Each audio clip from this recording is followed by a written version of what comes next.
What would really happen if you drilled a tunnel straight through the Earth from one side to the other? Nadia wants to know. The shortest answer is that you would at once enrage at least 3 agencies that have yet to be founded: the Global Mantle Preservation Society, the International Committee for Reasonable Boring Projects, and the hastily assembled Planetary Patch Kit Task Force. Still, let's imagine the permits are stamped and the money wired, and you begin to dig. The deepest hole humans ever made is the Kola Super Deep Borehole in Siberia, just 12 kilometers. Your target depth is 12,742 kilometers, the full diameter of our blue-green marble. Engineers therefore invent a miraculous unobtainium pipe that shrugs at 300 gigapascals of pressure and temperatures hot enough to vaporize stainless steel. When the last segment is lowered, champagne corks pop, instantly flash boil, and the real adventure starts. Inside a sphere, gravity falls off linearly with depth. So after you step into the evacuated shaft, you accelerate for 21 minutes, become weightless at the core while streaking at nearly 8 kilometers per second, then burst out near Perth 42 minutes after leaving New York. In a perfect vacuum, you would yo-yo back and forth forever, inventing the world's fastest, if slightly nauseating, commute. Alas, perfect vacuums are fragile. Unless you keep the tube utterly empty, surface air pours in, heats up, expands, and blasts out the opposite mouth as a twin tornado. Friction strips velocity from travelers, hurricanes bloom around both exits, and every weather presenter on Earth learns the phrase planetary chimney effect. Refunds for the gravity train are processed in record time.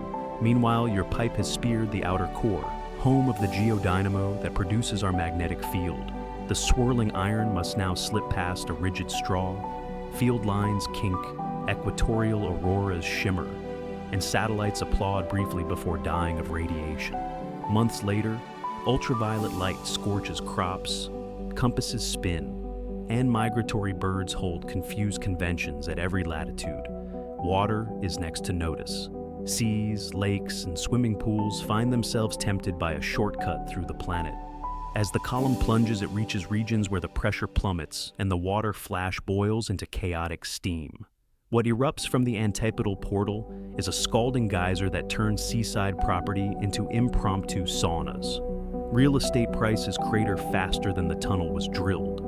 Tectonic plates, normally drifting apart at the pace fingernails grow, are now nailed together at a single pinhole. Decades of accumulating strain finally discharge on a quiet Tuesday when the Pacific plate jerks a meter sideways. Unobtainium bends, screams, and snaps. Mantle rock rushes in, meets a column of half-evacuated superheated air, and detonates. Seismographs saturate worldwide. Geologists invent the term omniquake because no existing scale is large enough. When the roar fades, silicate ash veils the stratosphere, reflecting sunlight and plunging the planet into a volcanic winter. Survivors, if any, issue a grim statement calling for a stricter international committee for reasonable boring projects, this time equipped with larger budgets for saying no. Future visitors from a luckier world may orbit the scarred marble that was Earth and wonder what terrible curiosity punched a tunnel right through a planet. So, Nadia, drill through the Earth if you must, but remember that the best-case scenario is a commute that nobody can ride, and the worst case is an uninhabitable eggshell of lava, wind, and ice. Either way, make sure your excavation permit includes a line for full planetary replacement value, and hire an excellent lawyer